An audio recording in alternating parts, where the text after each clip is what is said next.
So we'll pick up where we left off, and you guys today handed in questions about just general chemical reactions, we use chemical equations to describe a chemical reaction. We know a chemical reaction has occurred if new substances are formed. And there's two types of equations. I just love them. They're just so concise. There's the unbalanced equations, which maybe is what you kind of turned in as examples of chemical reactions. And then there's the balanced equations. Excuse me. And whether they're balanced or unbalanced, just to kind of remind you some of the things we talked about on Friday, so long ago, is you read them from left to right. So it goes from reactants, bless you, to products. And the other thing we said is sometimes you have like a little S or L or something. An S, of course, means solid. So we can kind of show the physical phase. A G would mean gas. The other thing we can show with if this is my chemical equation, is we can show some sort of reacting conditions. So if this only could happen at 20 degrees C, we could put that over the reaction arrow, that sort of thing. But today we need to focus on balancing the equations. And some of you have been exposed to that. For some students, it comes really easy. I will say, just like remember I told you about 3 weeks ago, that nomenclature, naming ionic compounds, would it be about 25% of your Unit 3 exam? Well, being able to balance chemical equations, more like 10-15% of your next unit exam. So being able to balance them. So let's look at balancing them. But the cool thing about balancing is it's just it's an equation like that. Reactants go to form products. You could have the physical phases. You could have special reacting conditions. But it's balanced on either side of the reaction arrow. Kind of think of that reaction arrow as time. So you start with reactants, time, you go to form products. So this whole idea of balancing an equation, okay, for the same number of atoms on either side of the reaction arrow, that actually is a conservation of matter, conservation of mass. Okay, so what you start with needs to be reflected in what you end with. And the way we can adjust quantities of reactants and products is something called the stoichiometric coefficient. If you want to put a star next to this, actually this is the answer to one of your first homework question that's going to be due on Wednesday. Stoichiometric coefficient. I think it's German. Okay, stoich coefficient. So the atoms you start with need to be reflected in the atoms that you end with. No nuclei are hurt during ordinary chemical reactions. So for instance, we could have this reaction where we have two reactants. We have P4 and Cl2. We have one product, and that also will be on your test. Can you identify the reactants and the products? Okay. The arrow is like time, okay, allowing the reaction to occur. Now the boxes there, I'm going to reveal, those are actually what we call the stoichiometric coefficients. So let's take a look at this. So the 6 and the 4 are stoichiometric coefficients. What's the stoichiometric coefficient for P4? It is 1. Very good. And the cool thing with stoichiometric coefficients, and I'd like to just kind of do some checks. When I show you how to come up with those stoichiometric coefficients, by the way, I usually put a squiggly mark here, squiggly mark here. I put a squiggly mark to the left of the species, meaning that's where I can put my big number, my stoichiometric coefficient. The cool thing here by doing this is, and when we go to balance, I'm going to kind of show you this approach, is if I put like a solid wall between the two reactants and the product, okay, I could go on both sides and count phosphoruses and chlorines, chlorines, okay. And let's see, phosphoruses on the reactant side looks like I have 4. Chlorines on the reactant side, can you see how many do I have? I would have 2 chlorines, but I put a coefficient of 6 in front of this, so now I have 6 Cl2 units. So how many individual chlorine atoms do I have?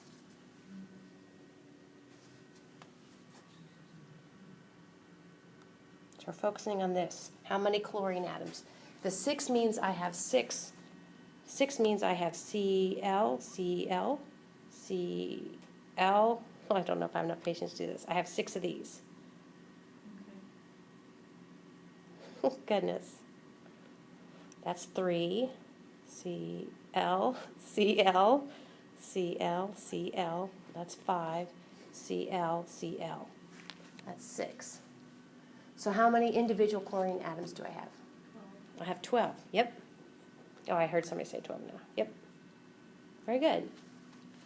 So let's look on the other side, and I could draw PCl3 4 times, okay? But how many phosphoruses do I have, phosphorus atoms?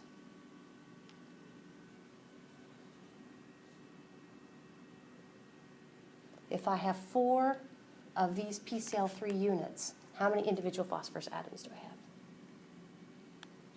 4. Very good. And if I have 4 PCl3s, can you see where I have 12 chlorines? Okay, good. I think we're all on the same page there. Okay, so that's just that. That's been balanced for you. So you'll hear me kind of rattle off. We have coefficients. You guys told me that there's an implied 1 in front of the P4. You'll hear me say we have a set of coefficients of 1, 6, and 4. Okay? So for the next one, let's take a look at that one. Okay, this actually is not balanced. We know it's not balanced. Let's see. If we go with coefficients of 1 across the board, 1, 1, 1, and 1. Can you see where it's looking like if we pick on hydrogen, we've got what? 4 hydrogens over here and only 2 hydrogens over here. Yeah. So this one's been done for you too, and I'm gonna turn you loose, and you're gonna do some of these for Wednesday, okay? But this is a good example. Can you see where if we go to tally them up, and so the tally needs to account for carbon atoms, hydrogen atoms, and oxygen atoms on either side. Okay, so can you see where carbon? It looks like if we go with a coefficient of 1 here, I'm going to underline our coefficients. Looks like we have a coefficient of 1 in front of the CO2 also. Can you see where it looks like I have 1 carbon, 4 hydrogens, and 4 oxygens? Let me know if you see a mistake. Every once in a while I do make those. On the product side, looks like we have 1 carbon, we have 4 hydrogens, and this is a good example. Can you see where we actually have oxygen here and we have oxygen here? Okay, that definitely happens when we go to react something. We can end up with, on the reactant and the product side, the same thing, in this case oxygen in 2 different species. So I got 2 plus 2. So I got 4 oxygens. Okay, so that set of coefficients of 1, 2, 1, and 2, okay, coefficients across the board, actually does balance for carbon, hydrogen, and oxygen. And last one, okay. Oh, this is a good one. Okay, not balanced. And actually, we're going to do an example like this. So let me kind of take a minute to show you how I would do this. It looks like, dang, we've got all sorts of elements we need to account for on either side. But the reason, well, it just worked out well. We talked about ionic compounds in Unit 3. Do you see any ionic compounds?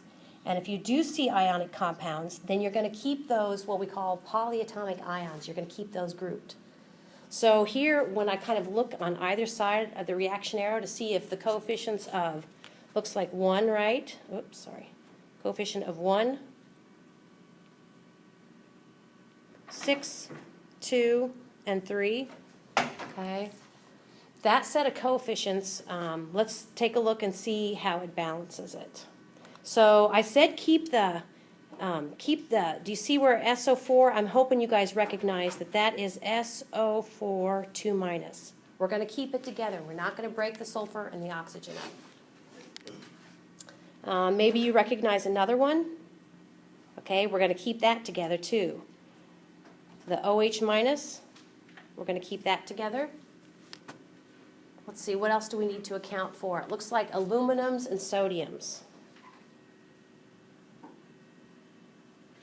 And I could go ahead and put aluminum plus 3. I guess I will. And sodium plus 1, just because I know that. So we're just going to check that it's been balanced with coefficients of 1, 6, 2, and 3. So let's put on the product side the same thing. Sulfate, SO4 2 minus. Hydroxide, OH minus. Aluminum plus 3, just because we know that. Sodium plus 1, just because we know that. All right. So starting on the reactant side, it looks like sulfates. Does it look like 3 sulfates? That's what it looks like to me. So actually I'm going to put a 3 there. Hydroxide groups. Wow, well, it looks like I would have 1 hydroxide group if this is a 1, but since it's a 6, I actually have 6 hydroxide groups. Aluminum, looks like I got 2. Let me know if you want me to try to explain this any further. 2. Sodiums, it looks like I have 6.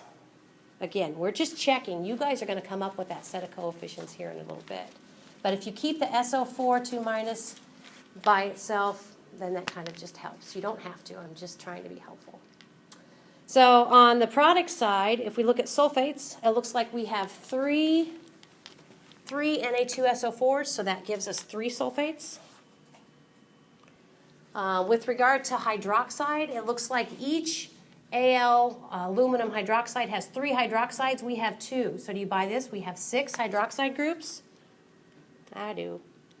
Aluminum, looks like it's only here in this first compound. Looks like we have 2 aluminum atoms there.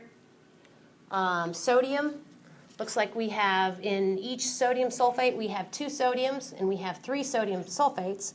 So 3 times 2, it looks like we have 6 sulfates. So here's where you go and you check. It looks like our sulfates check, our hydroxides check, our aluminums check, and our sodiums check. Okay, so yeah, they did a great job. All right. So with balancing, putting stoichiometric coefficients to go ahead and make sure that we have the same number of atoms on either side, both the reactant and the product side, that set of coefficients balances it. But remember that a balanced equation also tells us things like the gaseous phase, the liquid phase, the aqueous phase. If it's balanced, it gives us both, that we call that qualitative. There's qualitative and quantitative. Balancing is quantitative, and the other stuff is qualitative. So,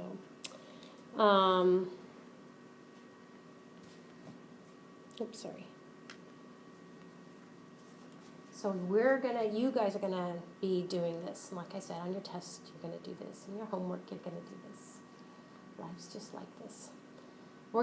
To me, when you balance an equation and get the right set of stoichiometric coefficients in front of the reactants and products, what you're doing is you've created a recipe.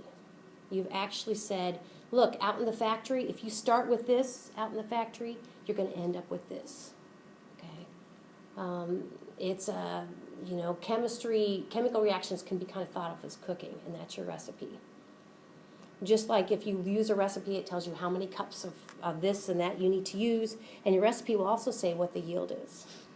Okay, so I've got some pictures to kind of go along with this. So we have coefficients. If we have coefficients of 1 across the board, then this is kind of what you're looking at. Burning methane to make carbon dioxide and water. So if you're just focusing on, well, it looks like the black balls, which are carbon atoms, that's the same. But if we look at the little white balls, which are hydrogen atoms, visually speaking, you see 4 hydrogens over here and 2 hydrogens over here. So that's not right. So here is the same chemical reaction, okay, that is balanced. Notice we went with coefficients of 1, 2, 1, and 2, respectively. So the coefficients are the only thing that you can mess with if you're trying to quantitate it, if you're trying to get it to balance. Notice what we can't do is change it up and say, instead of H2O, we get H2O2. You cannot do that. That's changing the chemical reaction. You're getting hydrogen peroxide instead of water. Like, dude, that's not right. You know, we might be tempted just to erase this 2 right here. You know, it might have made our life easier if we made that 2 into a 1. Instead of carbon dioxide, get carbon monoxide. But what you're doing is you're saying that something else is produced with this burning of methane. And so you're changing the chemistry, and that's not the favored product. It's carbon dioxide. Okay, so you cannot do that. And I think actually that is, remember I said that stoichiometric coefficients is the answer to your first question for your homework? I think subscripts is the answer to the same question. There's two blanks you need to fill in. Never change the subscripts. Okay, you can't change what you end up with, even no matter how tempting it is. Okay, so let's take a look at these videos. I think they should work. Same chemical reaction. You know, not every time energy is produced does that mean a chemical reaction has occurred. Because sometimes if you just dissolve the right thing, it's at what we call exothermic energy will be released. Okay, but we definitely know something's gone on here because we end up with a liquid, I think. So let's look at another one. This actually is what you guys did in lab. And I have a little video, I think. We know it's balanced if we go with coefficients of 2, 1, and 2. Okay, 2, 1, and 2. You know, I'm not going to kind of belabor it. But if this is the tally that we kind of go with on either side of our arrow, okay, you end up with 2 magnesiums here. You see we have 2 oxygens here. And the fact that this big stoichiometric coefficient of 2 applies to the whole formula, MgO, means that we have 2 Mgs and we have 2 oxygens. So yeah, that's balanced.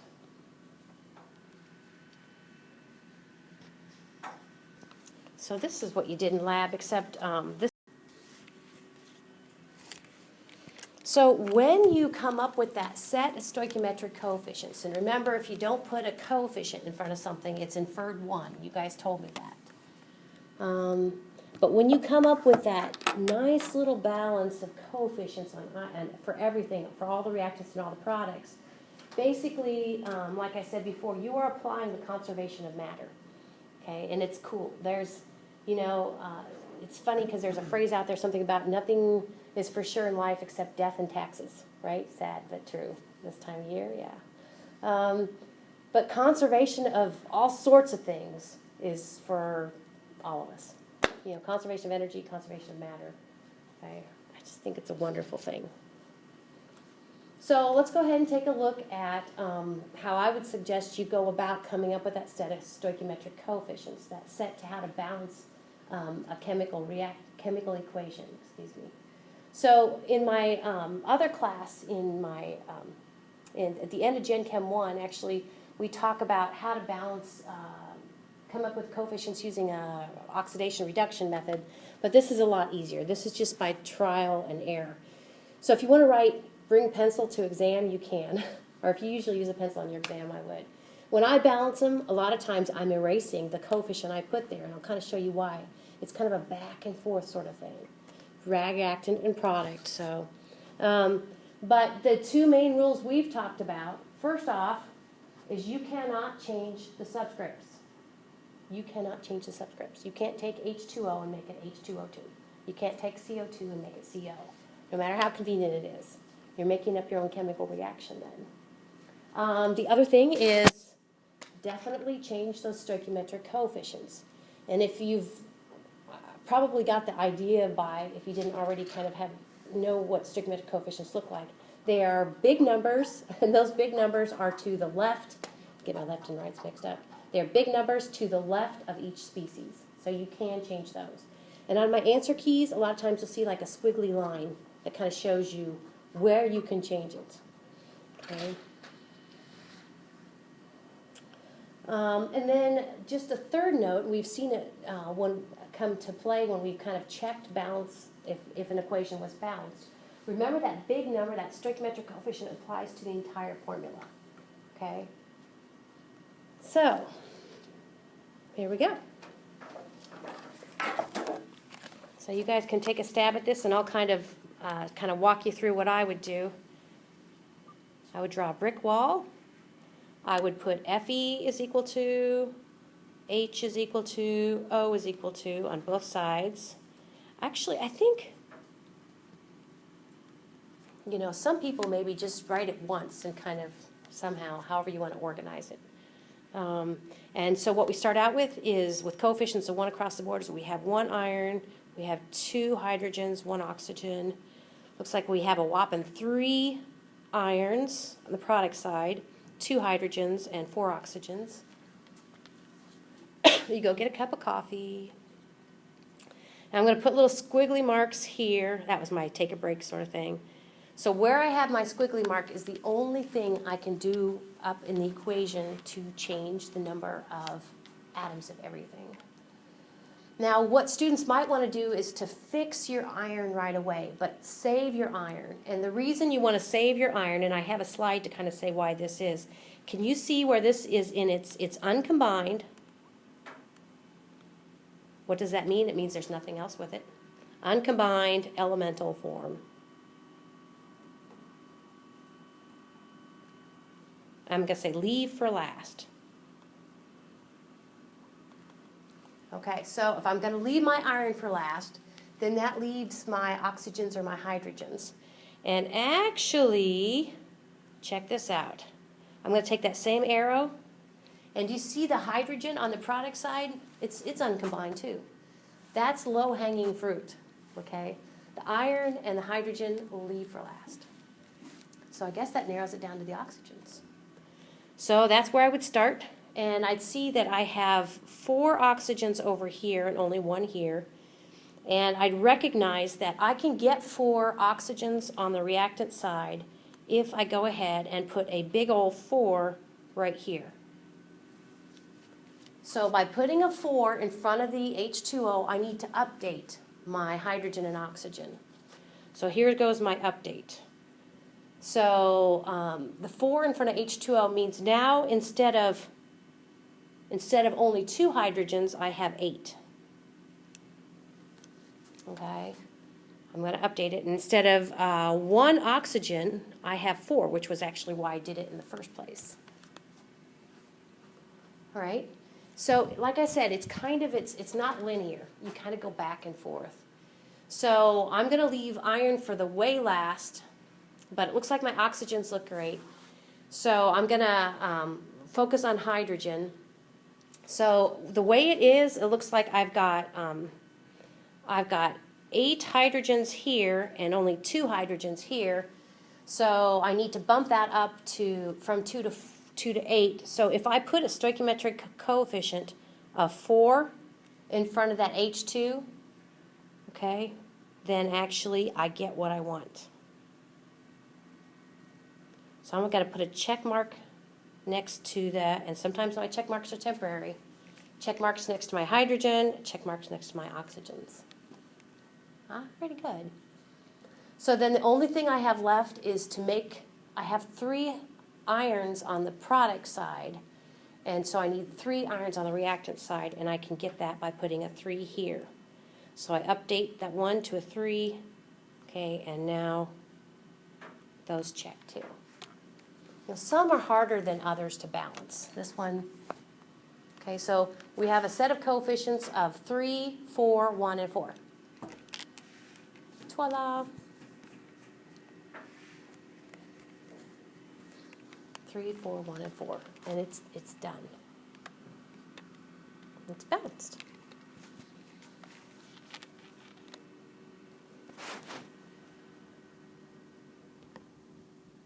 This is a check, like we checked as we went along, so I think we're probably okay with that.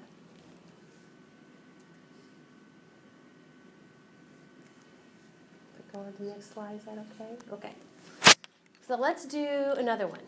You recognize the sulfate and the hydroxide again? Is this the same one that we did for my other example, wasn't it? I thought it looked familiar. But let's pretend like we haven't seen it before. Okay. Brick wall. I'm going to go ahead and recognize my SO4. I've got 3 of them. And I'm going to recognize my hydroxide. This is what we call a type of reaction. It's an ion exchange. I love it. It's like the cation and anion exchange partners. So instead of aluminum being with sulfate, on the product side you see aluminums with a hydroxide. So I just think that is so cool. So let's go ahead and say what we need to account for. Aluminums, sulfates, 2 minus, sodiums, and hydroxide groups.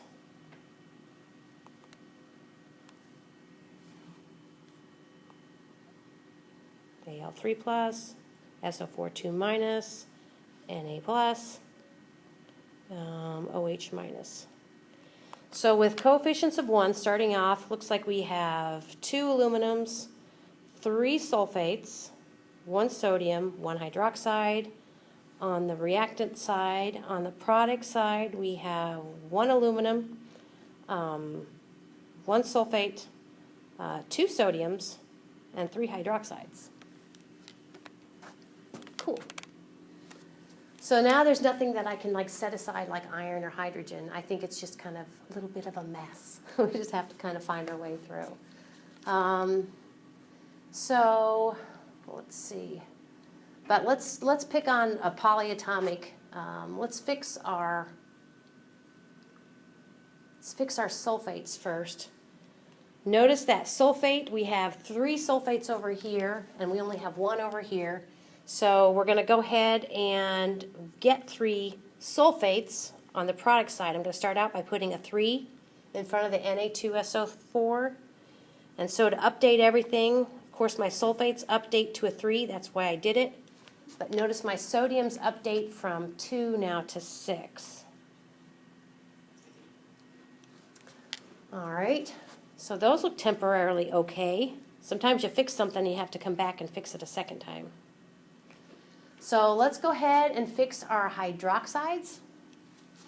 It looks like we have 3 hydroxides over here on the product side, but we only have 1 hydroxide over here. So to get 3 of these, if I put a 3 in front of the NaOH, okay, that gave me my 3 hydroxides. Now I need to update my sodiums, okay. Instead of 1, now I've got 3 of those. So my hydroxides are perhaps just temporarily fixed. Now I have my aluminums still not right and my sodiums still not right. So let's go ahead. I remember this one. Okay, so let's fix the aluminums. I have 2 aluminums over here on the reactant side. I only have 1 aluminum on the product side. To get 2 aluminums on the product side, I'm going to go ahead and put a 2 there. Now you might say that's going to mess up my hydroxides, and you're right. But if I put a 2 aluminum there, update this aluminum now to a 2, and update my hydroxides to a 6, right? I messed up my hydroxides. Let's go ahead and put a check mark to my aluminums. How about fixing our sodiums? Sodiums, we've got a 6 over here on the product side. See how I'm going back and forth?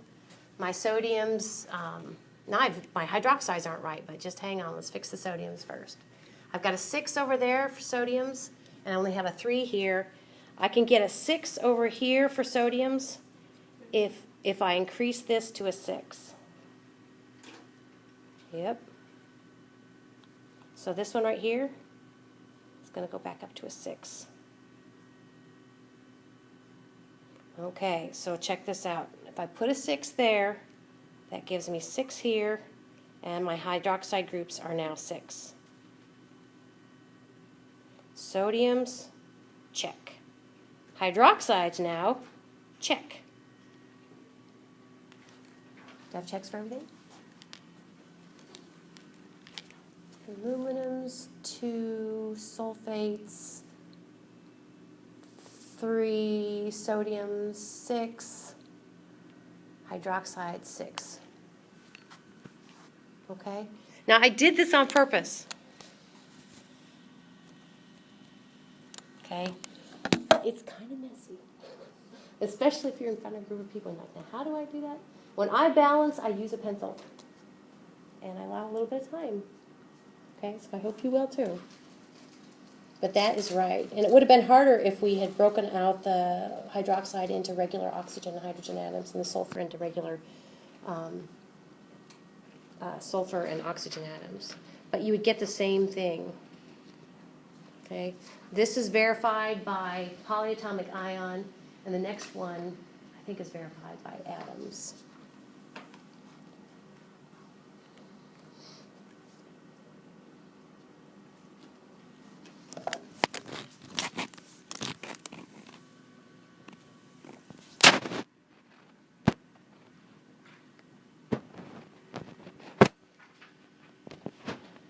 Okay? So here was what I said a little bit ago with iron, forming iron. Well, leave the things that are in their uncombined elemental form till the end. They're low-hanging fruit. Like I said, that's for my first semester, call them low-hanging fruit, right? But they are. All right, let's do another one. One last one together. Now the trick here, and it'll kind of flesh out when we start to work it, is it was like when one that we balanced before. We've got oxygen on the product side in two different things. So it does get a little hairy. Okay, so here's our brick wall. We need to account for carbon, hydrogen, and oxygen. Carbon, hydrogen, and oxygen. Looks like the number of carbons we start out with on the reactant side are 4. We have 10 hydrogens and we have 2 oxygens. On the product side, we have 1 carbon, we have 2 hydrogens, and 1 oxygen. I'll put a little asterisk next to something to save till last. Okay? Asterisk next to the O2, we'll save it till last. So I'm going to put squiggly lines under where our stoichiometric coefficients can go. You know. Do you have to do all this? No, but you usually have time to do it if you want to. Does it help? Probably. Okay, so let's fix our carbons first, if that's okay with you. Looks like I have 4 that I start out with on the reactant side. I only have 1 on the product side. So I can get 4 if I put a stoichiometric coefficient of 4 in front of the CO2. So now I need to update. Of course, my carbons with that 4 go up to 4. My oxygens go up to, now I have 8 from my CO2. But don't forget about that oxygen in the water. So I have 8 plus 1, I have 9. Oh, did I mess that up before? I did. Okay, thanks. Let me go ahead and erase this one. What I should have put was 3 here with a coefficient of 1 in front of the CO2. Sorry about that. Okay, so now we put a 4 in front of the CO2 to get the number of carbons, right? So now the number of oxygens are 8 plus 1 or 9. Okay, so that one goes to 9. That's better. All right, put a check here, put a check here. We're saving our oxygens to last, so let's fix the hydrogens. So it looks like I have 10 hydrogens I start out with. I only have 2 that I end with, but I can get 10 if I take 5 H2Os. So I'm going to go ahead and put a coefficient of 5 in front of the water. So 5 H2Os means I can update my hydrogens. I got 10. That's what I was after. Okay. But now the oxygens, looks like I have 8 oxygens still from the carbon dioxide. And now I have 5 oxygens from the water. So 8 plus 5 is 13.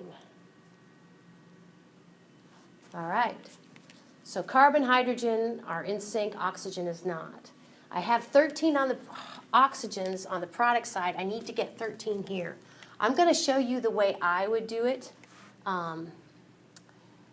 Since I need 13, but I recognize that my oxygens come in pairs because it's diatomic. I need 13 oxygen atoms, and they come in pairs. It's one of the Hofbernickels, right? So do you guys buy this? This is what I would do, and I'll explain this later, or I'll try to explain it. If I go 13 halves, if I think of them as being able to segment my O2 molecule to break that covalent bond that makes that with that diatomic molecule. 13 halves, let's see what that would look like. 13 halves. Let's see, here's an O2, O2, O2, O2, 1, 2, 3, 4, 5, 6, 7. All right. So there are 7 there. So do you see where, does this make sense? This is 2 halves, right? Okay. 2 halves, 2 halves.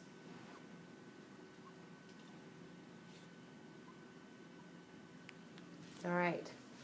So if I were to count 13 halves, 2, 4, 6, 8, 10, 12, 13. Oh, sorry. This is 12 halves. Does that make sense? Those are 12 halves. Okay. Plus one more half here. That's 13 halves. And if I were to count the number of checks, I have 13 checks. I have 13 oxygen atoms. Now, the reason this works real well is because, like I mentioned, kind of the O2, you can kind of think of taking a half of an O2 and getting just an O. Okay, so actually that is right. So I'm going with the orange 13 half stoichiometric coefficient. Now I do indeed have 13 on the reactant side. So it feels kind of strange, and on Wednesday we'll be talking more about this, but we actually have a set of stoichiometric coefficients. On the reactant side we have 1 and 13 halves, and on the product side we have 4 and 5. It is balanced. It is a totally legitimate way.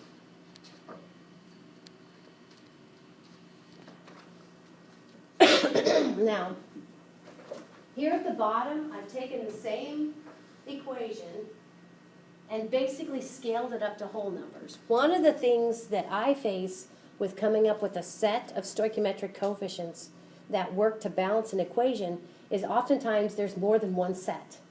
There's like an infinite number of sets. It's kind of like scaling up a recipe. If we look at if I call this one A, the one we just came up with that has the 13 halves coefficient in front of the oxygen, and the second one B, how are they different? Well, I'll tell you how they're different. It's like scaling up a recipe. Basically, what I did was to take all of the coefficients here, the 1, 13 halves, 4, and 5, and I scaled it up by a factor of 2 times 2. What does that mean? If I take 2 times 1, what do I get? 2. If I take 2 times 13 halves, what do I get? 13. 2 times 4, I get 8. 2 times 5, I get 10. You know, and I think I have a slide coming up that says if you go with a set of coefficients of 2, 13, 8, and 10, perfect. Do they both balance? Yes. And it is very much like if you've made cookies, like at Christmas time, you're like, oh, I think last year this made too many cookies. I think we should divide it by 2. Or, oh, I think we're going to have company. We should double this recipe. It's the same thing. It is totally the same thing. So here's a check for the whole number of stoichiometric coefficients, and here's a check for the fractional, the one fractional coefficient. So like I said, we'll be talking more about this on Wednesday, but that 13 halves, it's not true, because I told you you cannot change the subscripts. You cannot. But if we think of the reaction occurring in kind of a mole basis instead of an individual molecule and atom basis, then stoichiometric coefficients are great. Number of moles, we'll talk about that on Wednesday. So let's take a quick look at your assignment. I don't have many hints, but it kind of looks like this. I do have it ready to go again, like I did before. So these are the 2 words, okay? To balance a chemical equation, adjust the blank as necessary. Stoichiometric coefficients. Never adjust the blank to balance a chemical equation. Subscripts. Okay, so your 2 possible words, especially stoichiometric coefficient. Like your Unit 4 exam, in addition to having you balance equations, I'm also going to have a vocab section, I think. I usually do. Okay, so that's the first one. The next one looks like this, and actually this will be very helpful.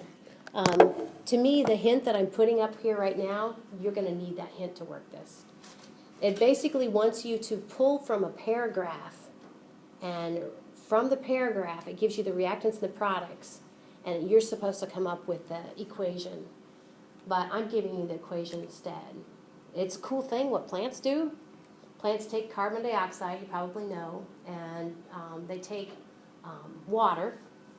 And in the presence of chlorophyll, so I put chlorophyll on the reaction arrow, they Is that C6H12? Yeah, C6H12O6.